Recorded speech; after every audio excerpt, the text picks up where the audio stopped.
Olá, amigos. Boa tarde a todos. Quero agradecer mais uma vez a oportunidade de aqui estarmos para trabalhar o tema espírita, o processo rumo à autorrealização.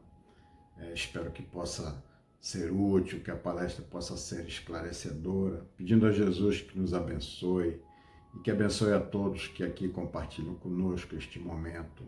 Agradecendo ao Grupo de Estudos Espíritas Iluminação Crística pelo convite e, mais uma vez, esperando que possamos difundir a palavra de Jesus, difundir o Espiritismo em prol da nossa evolução, em prol de podermos seguir mais leves, mais despertos, mais conscientes na vida que ora encetamos nesta oportunidade que tivemos reencarnatória.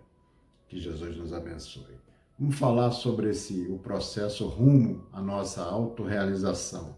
De que maneira que a gente pode despertar, de que maneira que a gente pode estar atentos a essa oportunidade que aqui temos de trabalhar a nossa evolução, de trabalhar caminhando em busca desta iluminação, desta autorrealização, que é o que queremos, é o objetivo principal de aqui estarmos encarnados. A princípio eu quero colocar sobre o mundo que vivemos no mundo da ilusão, já dizia o Buda, e o budismo nos assevera que vivemos em Maya. Maya é o mundo das ilusões. E essa ilusão cada vez mais potente, cada vez mais forte, energizada pelas redes sociais, pela tecnologia que nos cerca. Nos últimos 10 anos, nós percebemos, a partir de pesquisas, que a empatia declinou 45%. Essa capacidade que nós temos de nos identificarmos com o sofrimento do outro, de enxergar no outro, sentindo a dor que ele sente, essa empatia declinou 45%, porque nós ficamos fechados em nós mesmos. E o narcisismo, que é essa admiração, esse amor a si mesmo, cresceu 52% nesses últimos 10 anos. O que acontece? Acontece que estamos cada vez mais fechados em nós mesmos, cada vez mais presos nos nossos celulares, nas nossas redes sociais, buscando essa admiração de si mesmo, né? Mas o pior é que nas redes sociais nós postamos sorrisos e as pessoas estão postando sorrisos, mas muitas vezes vivendo um ambiente de amarga luta. Recentemente tivemos o caso de um cantor, se não me engano, que 6 dias antes da separação da esposa estava postando fotos de beleza e de amor em rede social. Então é isso. Vivemos num ambiente de luta, num ambiente de dor e dificuldade, mas aparentando para a sociedade algo que não é essa nossa realidade, porque temos essa necessidade de apresentar essa personagem, a sociedade vai exigindo de cada um de nós que essa personagem seja feliz e que ela possa expressar a sua beleza. Esse narcisismo vai cobrando isso de todos nós. E ao tempo que nós nos voltamos para a nossa vida, para a nossa existência, deixando de perceber aqueles que nos cercam, deixando de perceber, muitas vezes no ambiente da família, tem 3, 4, 5 pessoas reunidas e ninguém troca um diálogo, cada um está no seu equipamento, no seu celular, vivendo um mundo totalmente pessoal e totalmente próprio. Mas isso vai fazendo com que a gente fique cada vez mais focado nessas ilusões que o mundo nos traz, cada vez mais focado nesses aspectos transitórios dessa vida que aqui vivemos. A vida material só nos apresenta objetos e situações transitórias, não são situações de eternidade, são situações transitórias. A matéria, ela é transitória, você constrói, ela se destrói. Então não podemos estar fixados somente nesses aspectos transitórios. Vai gerando uma falta de capacidade de lidar conosco, porque vivendo nessa sociedade onde precisamos postar felicidade, onde precisamos demonstrar felicidade e alegria nas redes sociais, nós perdemos a capacidade de relacionar com os nossos problemas, com as nossas dificuldades. O reflexo desse egoísmo, desse materialismo, desse narcisismo e desse imediatismo que permeia essa nossa sociedade vai fazendo com que nos tornemos pessoas frágeis. E somos os campeões, querendo sempre ser campeões, competindo por status, mas um status sem utilidade, assim como os indígenas lá e como no mundo primitivo, os chefes das tribos vestiam a pele de leão e como os indígenas também vestiam a pele de leão, buscando os poderes sobrenaturais, buscando a força. Ao tempo que vestia a pele de leão, estava, de uma certa maneira, tentando demonstrar aos seus pares que ele possuía a força daquele leão. A força do leão estava incorporada nele. Assim é a nossa sociedade, na medida em que nós queremos ter determinados objetos, para que a partir destes objetos ou destas marcas, das marcas desses objetos associadas a uma imagem de valor, para que nós, então, possamos estar associados ao valor desta marca, associados ao valor que esse objeto tem pela sociedade, pelo grupo social que vivemos, né?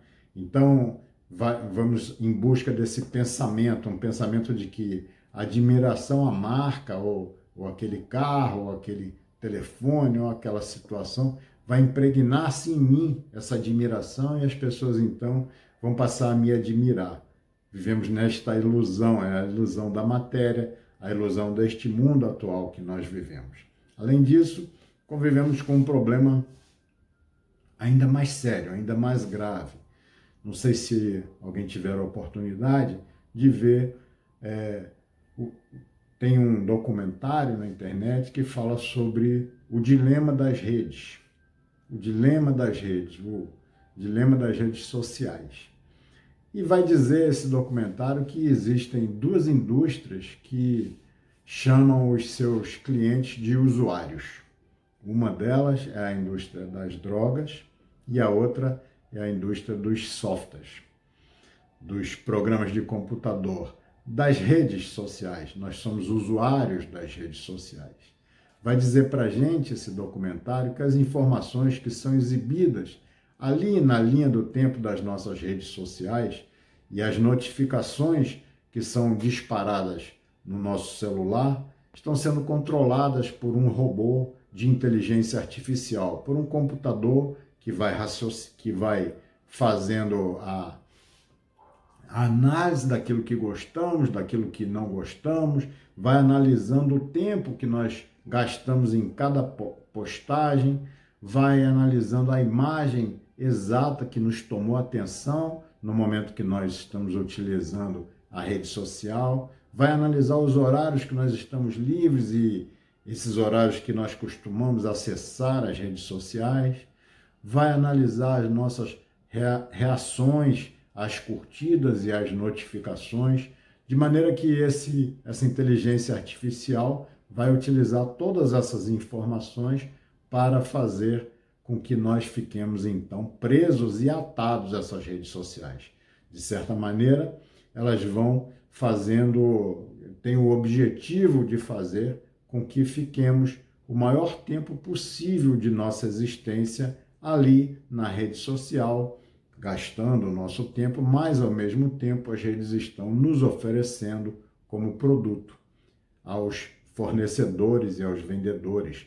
Todo o tempo que nós estamos na rede social está aparecendo algum tipo de produto sendo oferecido para que a gente possa acessar, para que a gente possa comprar. Então, nós passamos a ser o produto dessa rede social.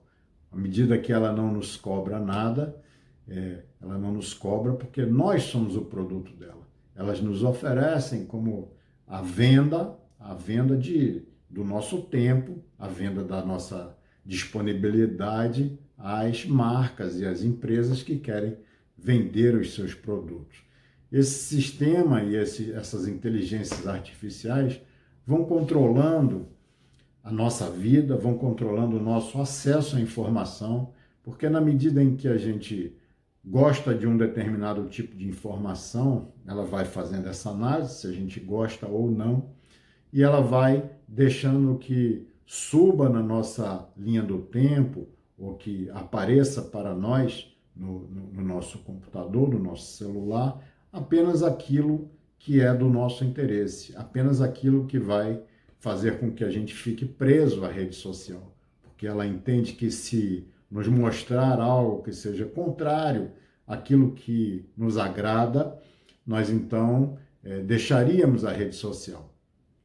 Só que essa situação produz um problema muito grave, porque a gente fica, de uma certa maneira, preso dentro de uma caixa. A gente fica totalmente dentro de uma bolha. A gente só aparece para a gente aquilo que a gente gosta, só aparece para a gente aquilo que a gente gasta tempo observando, e a gente então passa a não conhecer os outros argumentos, passa a não conhecer o outro lado da história.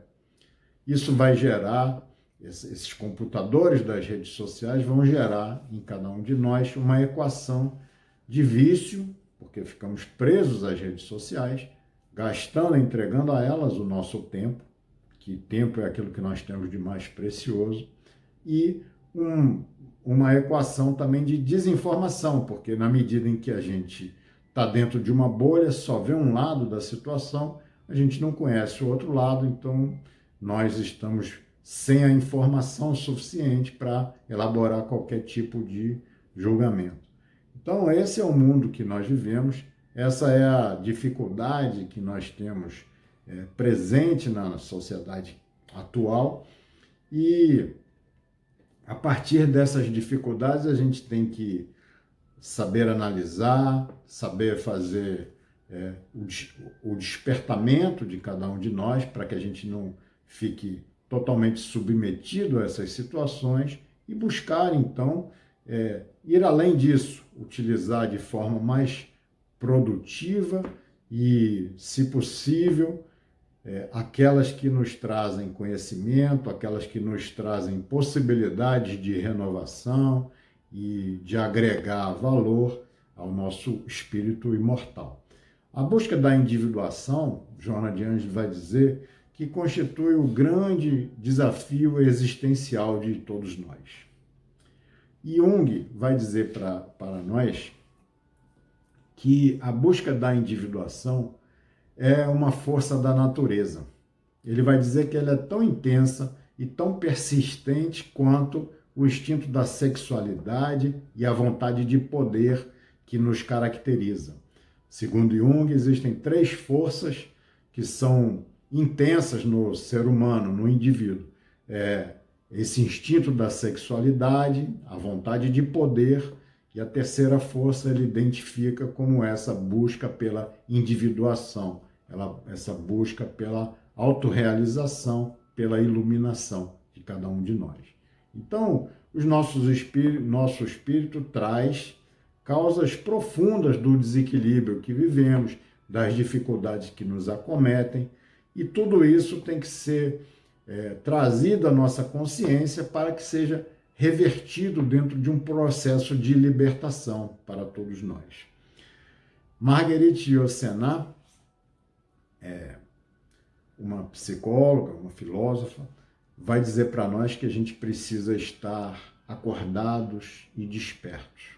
Vai dizer para nós que o verdadeiro lugar de nascimento é aquele em que lançamos pela primeira vez um olhar de inteligência sobre nós próprios. Segundo ela, o nosso local de nascimento não é aquele momento que nós saímos da barriga de nossa mãe. O lugar de nascimento é quando a gente consegue ter um olhar de inteligência sobre a nossa vida, sobre quem somos, sobre quais são os nossos objetivos, sobre quais são os nossos sofrimentos, como devemos solucioná-los, né? Então, essa busca pela autorrealização, como Jung dizia que é natural, o nosso self, o nosso espírito está planejando, está elaborando toda a nossa existência com esse objetivo, né? Então, valores, quando a gente encontra os valores do espírito, os valores do nosso self, aquilo que era antes desvalorizado vai passar, então, a surgir com força. A individuação, essa autorrealização passa a ser a nossa prioridade de vida quando a gente se encontra desperto e acordado do que nós somos, para onde nós vamos, qual é o nosso objetivo, né? E num contato que há entre... Porque normalmente nossa vida, ela, nos aspectos conscientes, ela vai sendo conduzida pelo nosso ego. O nosso ego vai determinando os objetivos, vai fazendo a administração das informações que nos chegam e vai trilhando, vai encontrando a forma da gente fazer o nosso desenvolvimento nos aspectos materiais, nos aspectos da vida material que nos circundam. Mas determinado momento, quando chega o momento em que o nosso espírito, o nosso self entende que a partir dali a experiência material já foi suficiente, nós já fizemos do ponto de vista material tudo aquilo que estava mais ou menos previsto que fizéssemos, o espírito e o self tomam então uma decisão de fazer com que a gente possa aprofundar o nosso despertamento, fazer com que a gente possa redirecionar a nossa existência em busca da nossa autorrealização, em busca da nossa evolução espiritual. E quando há esse momento, há então um contato entre o self e o ego, entre o espírito e o eu consciente da vida material. Esse contato, ele é um contato onde entre a personalidade transitória, que é o ego, e o espírito imortal. Esse contato é um contato sempre difícil para a nossa personalidade transitória, porque deste contato nós sempre saímos quebrados, porque a lógica do espírito imortal é muito superior do que a nossa lógica da personalidade transitória que aqui nós vivenciamos. Ela é muito superior e muito mais avançada. Nós não temos como confrontar.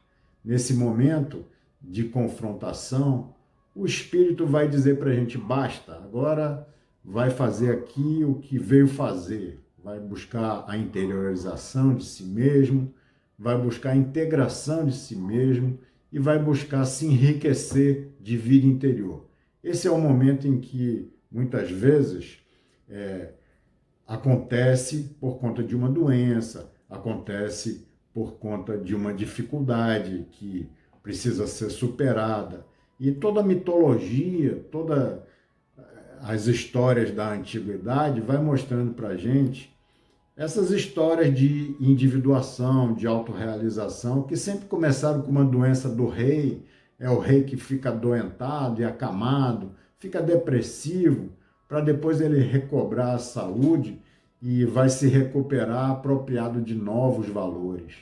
Várias pessoas, várias histórias, várias situações na história trouxeram esse exemplo da busca da autoindividuação, esse exemplo do contato do espírito imortal com a personalidade transitória que aqui está encarnada.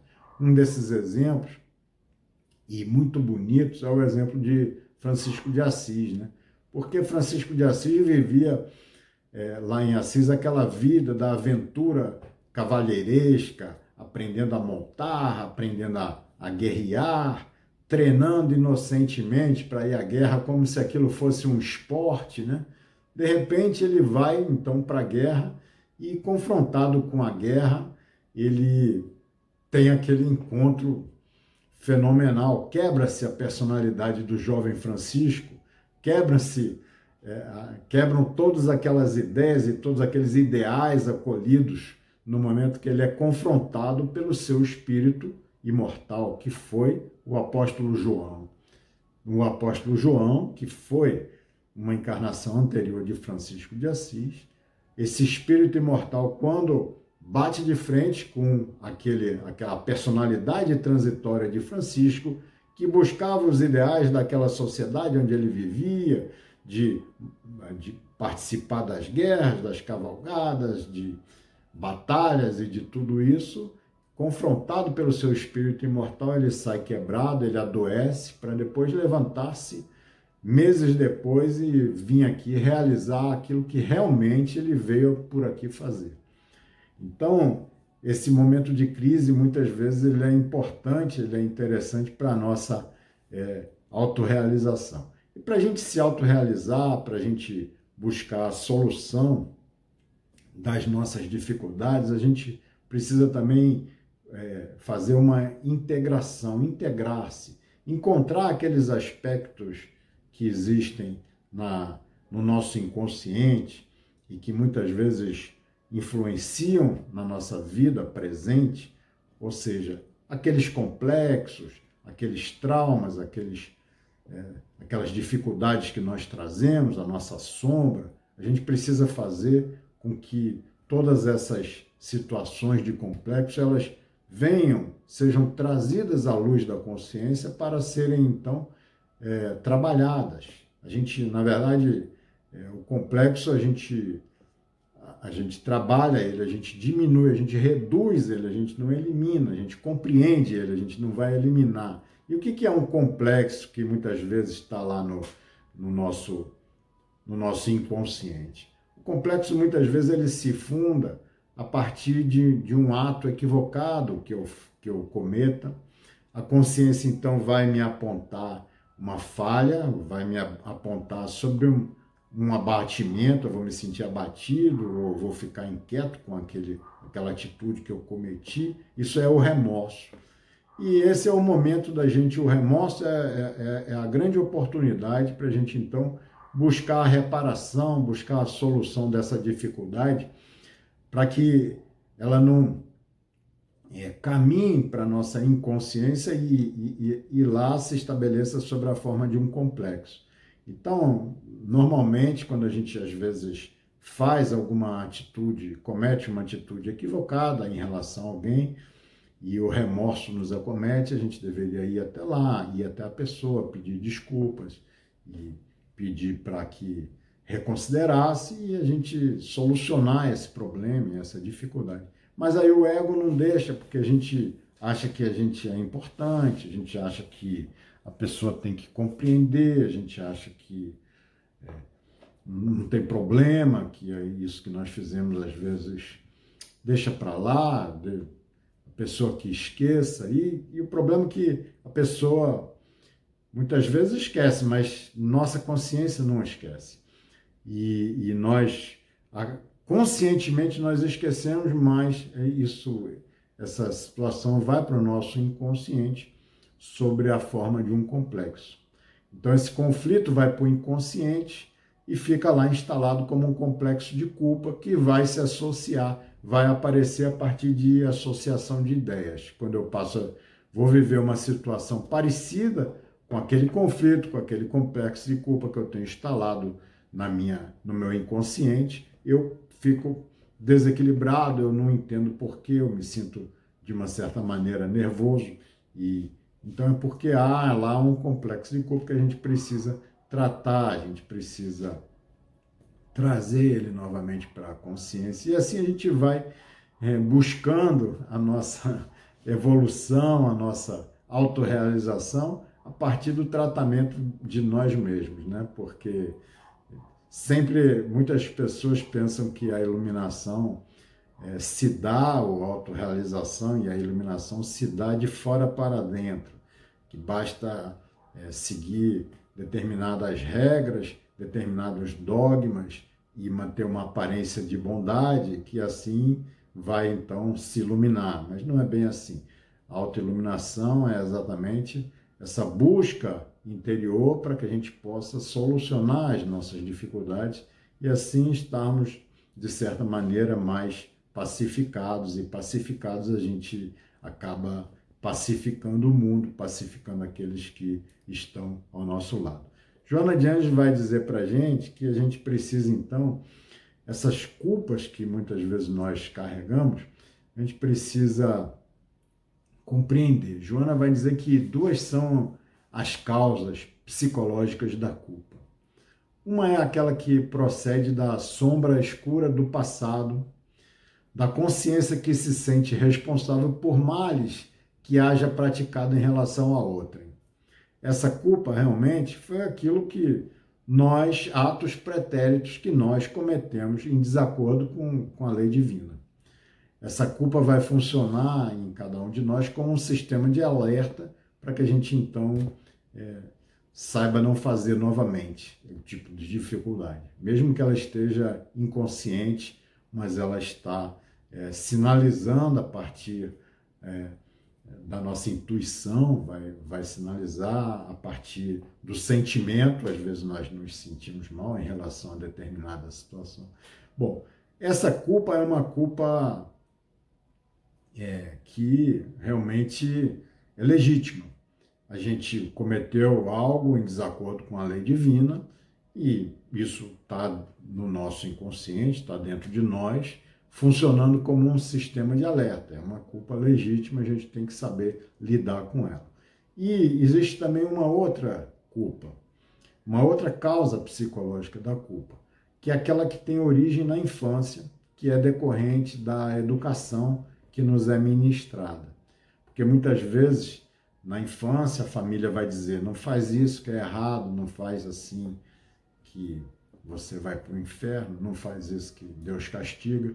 E muitas vezes são coisas que não tem nada que ver com a divina lei, mas simplesmente é uma maneira da família manter um certo controle naqueles que são os membros daquele grupo, né? E para manter esse controle, a família acaba estabelecendo um padrão familiar, um código de conduta próprio, e esse código de conduta vai funcionar na nossa mente também como uma causa psicológica da culpa. Quando a gente faz algo que está em desacordo com esse código de conduta criado pela família, a gente também vai instalar uma culpa em cada um de nós. Então a gente precisa entender essa situação para que a gente siga adiante. A gente entender que, por exemplo, aquilo que procede de algo que eu fiz é legítimo e eu tenho que entender, e mais à frente a gente vai dizer de que maneira que a gente vai lidar com isso. E aquilo que é um código de conduta criado pela família, eu tenho que entender que não tem nada a ver com a divina lei e eu tenho que amadurecer, crescer para que isso não tenha um peso grande na minha existência. Mas a gente tem que assumir a nossa responsabilidade perante a vida, né? James Rollins é um psicólogo, ele vai dizer que a parte legítima do desenvolvimento do indivíduo é o reconhecimento adequado da culpa, que significa a aceitação das responsabilidades pelas consequências da própria escolha, por mais inconsciente que ela tenha sido na ocasião. James Rollins é um psicólogo e, inclusive, um psicólogo que Joana de Ângeles cita ele na sua obra e faz parte daqueles que, de uma certa maneira, vão embasar a obra de Joana e que é uma obra potentosa, uma obra fabulosa para que a gente possa estudar e esclarecer a cada um de nós para seguirmos em frente. Joana vai propor que a culpa tem que se transformar nessa responsabilidade a ser assumida, né? E a culpa ela é muito presente na nossa sociedade, porque a gente, principalmente nós ocidentais, nós estamos vitimados por uma herança judaico-cristã, em que lá se coloca que a desobediência de Eva lá no paraíso e o fraticídio de Caim contra Abel cai sobre uma responsabilidade sobre cada um de nós, e nós viemos há milênios, há 2 milênios, mais de 2 milênios, carregando essa culpa, essa desobediência de Eva, esse fraticídio de Caim, a partir de determinadas organizações religiosas, porque assim, muitas religiões trazem esses dogmas e nós muitas vezes fizemos parte das religiões, em muitas existências que tivemos, e acabamos incorporando essa culpa.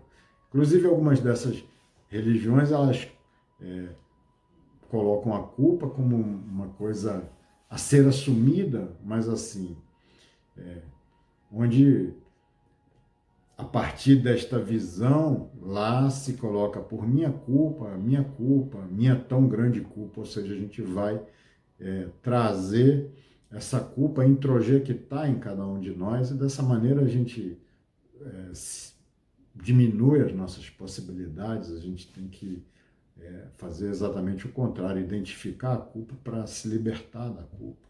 A gente tem que aprender a não carregar a culpa das coisas, entendeu? Então, Joana vai dizer para a gente que o ser consciente é aquele que nem se culpa, nem se justifica, apenas se transforma. Porque quem se justifica é aquele que coloca a culpa no outro. Então, Joana vai dizer que o ser consciente, ele nem culpa a si mesmo e ele nem culpa o outro. Ele apenas entende aquele processo que ocorreu numa situação de menos consciência e ele se transforma para que aquela situação não se repita. Então, é mais ou menos assim que a gente tem que tratar a culpa, identificando algum tipo de equívoco em relação à lei divina que tenhamos cometido, responsabilizarmos-nos e fazer o caminho para a reparação. E fazer as seguintes questões. Na época do erro, nós tínhamos a consciência, conhecimento e a experiência que temos hoje? Essa é a questão. Se fosse hoje, a outra questão é, se fosse hoje, nós faríamos a mesma escolha? Então, se a gente não tinha a consciência, o conhecimento e a experiência que temos hoje, e se hoje nós faríamos de forma diferente, a gente tem que estar, então, consciente e libertos da culpa. Buscar reparar na medida do possível, mesmo que seja através de situações compensatórias. Se eu fiz algo em relação a uma pessoa e essa pessoa não está mais aqui, eu vou reparar tentando fazer algo de bom em relação a uma terceira pessoa. Vou fazer essa situação compensatória para me libertar e reparar na medida do possível e não carregar a culpa. A gente tem que renovar, é possível a gente renovar nosso destino todos os dias e não carregar culpa como sendo uma carga pesada em nossos ombros que dificulta a nossa evolução e a nossa ascensão. Vou contar uma história rapidamente, só para a gente ter ideia de que sobre o certo e o errado, só para a gente ter ideia de que muitas vezes precisa a conscientização. A conscientização nos liberta de novos equívocos. Então, uma história sobre um mestre japonês, Bankei era esse mestre, que realizava retiros semanais de meditação com discípulos de toda parte do Japão. Num desses, um discípulo foi pego roubando. O caso, então, foi reportado lá para Bankei, e com a solicitação para que aquele culpado fosse expulso do retiro de meditação. E o Bankei, esse mestre, ignorou o caso. Mais tarde, o discípulo foi surpreendido com a mesma falta. E, novamente, o mestre desdenhou aquele acontecimento. E isso aborreceu todos aqueles outros discípulos que participavam desses retiros de meditação, enviaram uma petição pedindo a dispensa do ladrão. declarando que se tal não fosse feito, todos eles iam deixar o retiro e não participariam de nenhum outro retiro daquele mestre de Banquet. Banquet, então, leu a petição, reuniu todos e disse a eles: vocês são sábios. Vocês sabem o que é certo e o que é errado. Vocês podem ir a qualquer lugar para estudar e praticar a meditação. Mas este pobre irmão, que tem cometido o equívoco de roubar, ele não percebe nem mesmo o que significa o certo e o errado. Quem irá ensiná-lo se eu não o fizer? Eu vou mantê-lo aqui mesmo que o resto de vocês partam e não voltem mais. Naquele momento, aquele discípulo que roubava caiu em lágrimas e chegou ao mestre, chorando muito. E a partir daquele momento, todo o desejo de roubar dele tinha desaparecido. Faltava a ele a conscientização. Saber o que é o certo, saber o que é errado. Normalmente, para todos nós, falta isso. Criar consciência. Porque quando nós criamos consciência, nós, com certeza, desistimos do erro. O processo rumo à autorrealização é um processo em que precisa a gente separar a nossa personalidade individual da personalidade coletiva.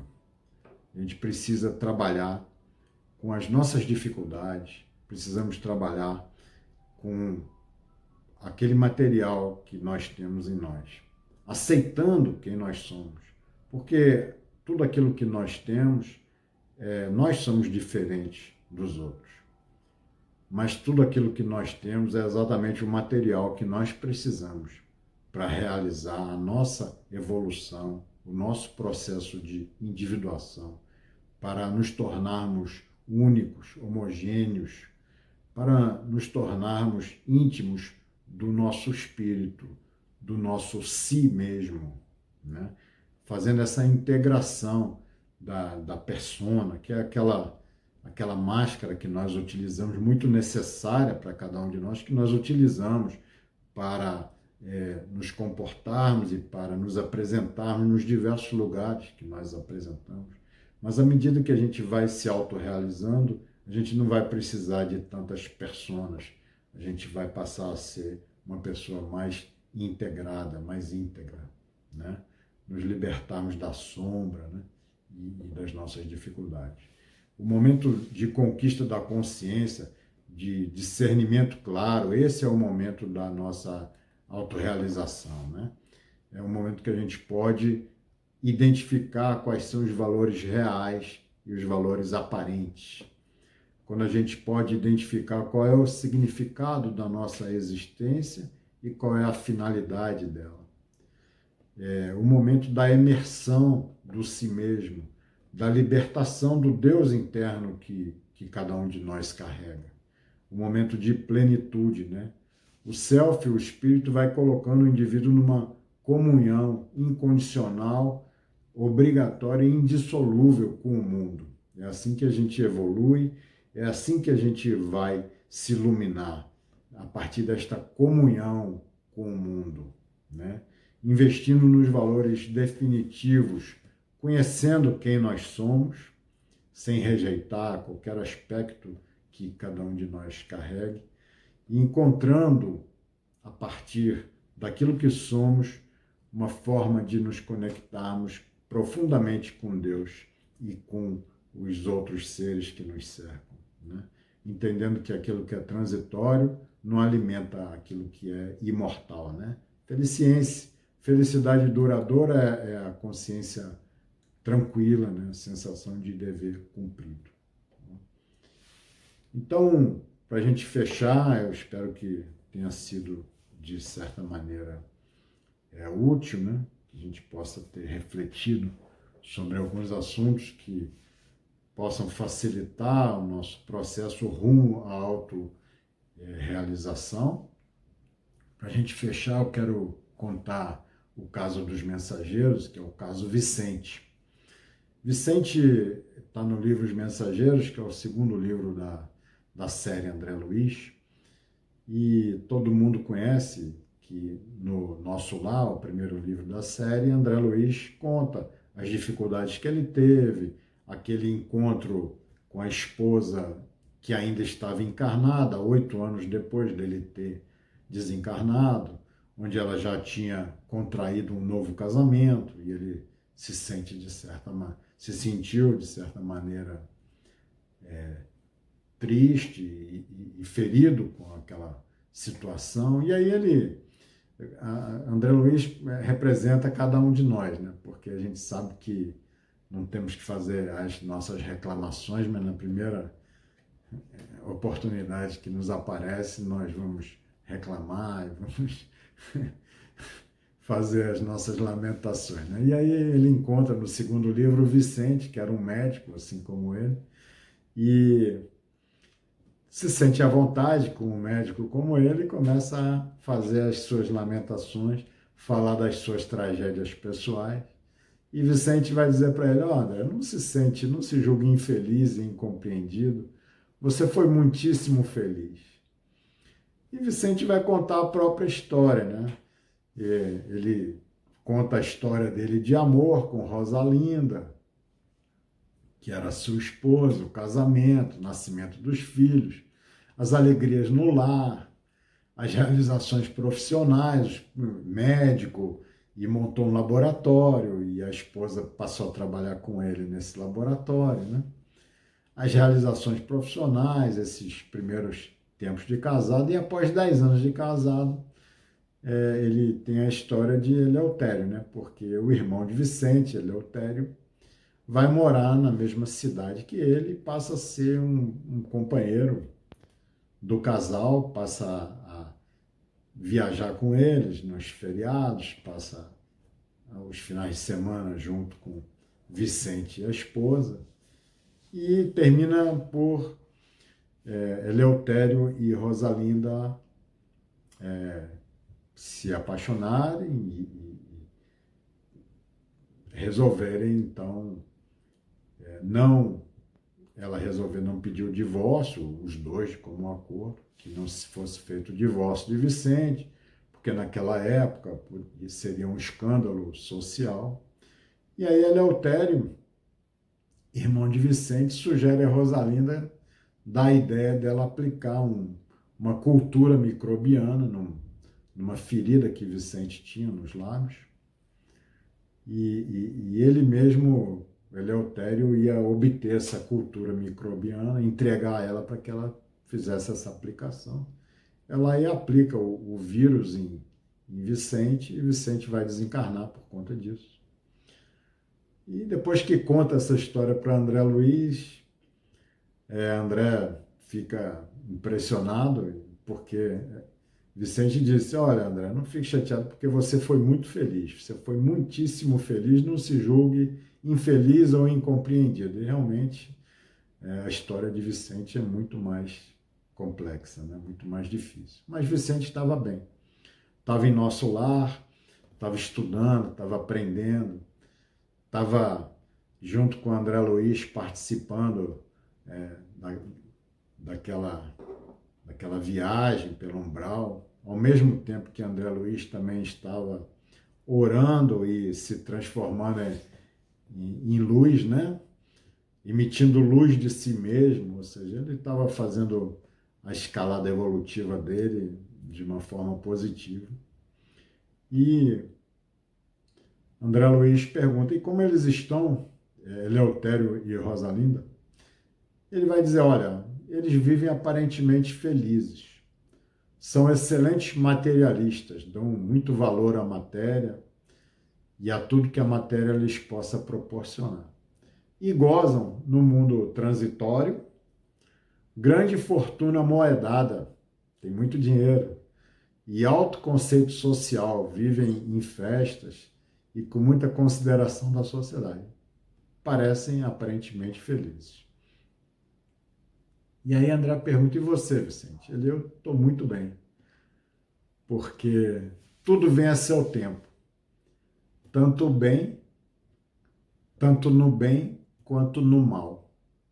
Primeiro a semente, depois os frutos.